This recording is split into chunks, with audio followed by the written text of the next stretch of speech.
Hey guys, 10 seconds before the video starts, do me a huge favor, subscribe to the channel. Only about 9% of you guys are subscribed. It would really help me out and it spreads the videos to other people, and that's what we want to do. So hit the subscribe button.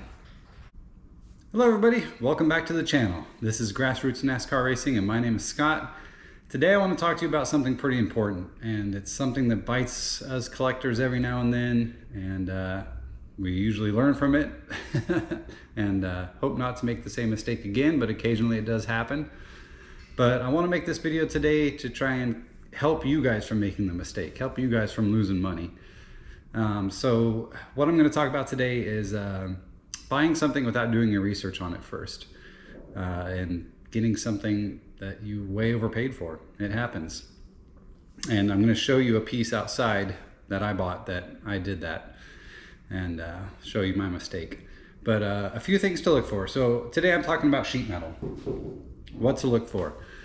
Number one thing is going to be the colors. If the color looks off, it could be just that something is faded over the years, but it also could be that it's from a show car. Excuse me. And if it's from a show car, it generally doesn't have as much value as a race used piece. A lot of pieces that we see this is with Jeff Gordon cars. The early one with the rainbow or the blue and the flames. Instead of that kind of fluorescent orange color, it'll be more of a red. That's from a show car. So that's something to look for. If somebody's advertising a piece as a race used piece, it might not be. Another thing to look for is if a piece is fiberglass and not metal. So a lot of the driving school cars or the show cars, a lot of them are made out of fiberglass. I'll show you this piece up here in just a moment. Well, I'll just show you right now. That piece, the Joey Logano side, that is a fiberglass side. That is part of a show car. So whenever a piece is fiberglass like that, that's generally a show car. So again, fiberglass pieces, they're cool on the wall, but don't pay the price that a race used piece would be. Just be sure you're getting that at a better deal. The other thing to look for, and this is the thing that bit me because I jumped on something so fast, is if the contingency decals or any of the decals, if those don't look right. And really, if you can get good pictures of the piece before you buy it, jump online and do some Google image searches and compare them.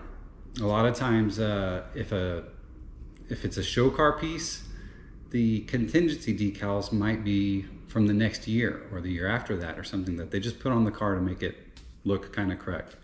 And then sometimes you'll see decals that were never on the car that are on this piece. That's a big sign that it's, you know, either a racing school piece or just something that somebody, you know, had made a recreation, a replica car at one time, and this is just a piece of metal off a replica car or something like that.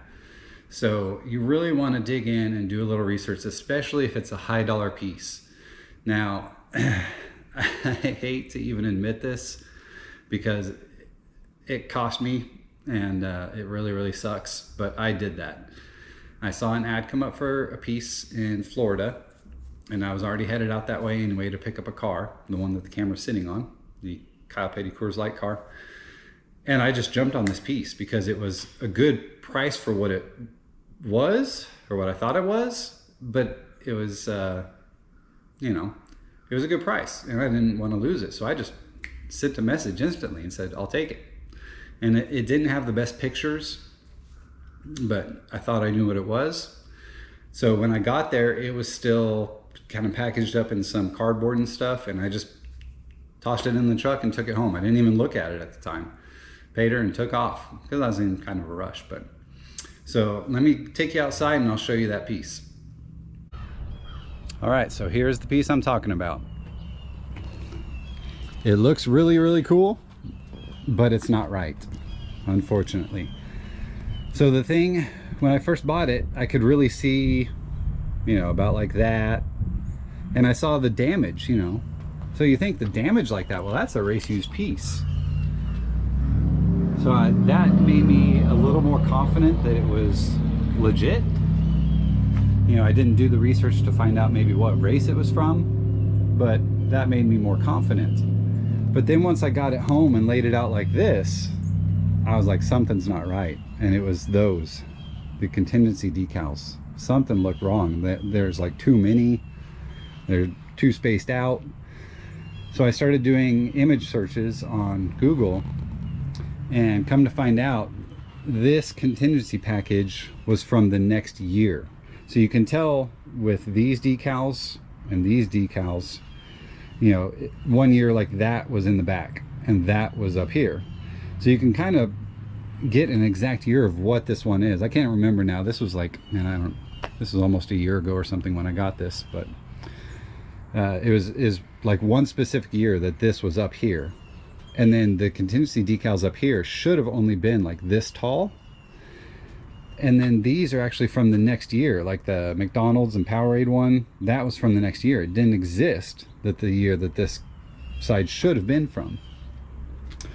So what I did was I then contacted the lady again, asked her, you know, where'd you get the side, if she could get any more information. And she actually owned like a kind of like an antique store or a estate sale store where people could bring stuff to her and she'd sell it.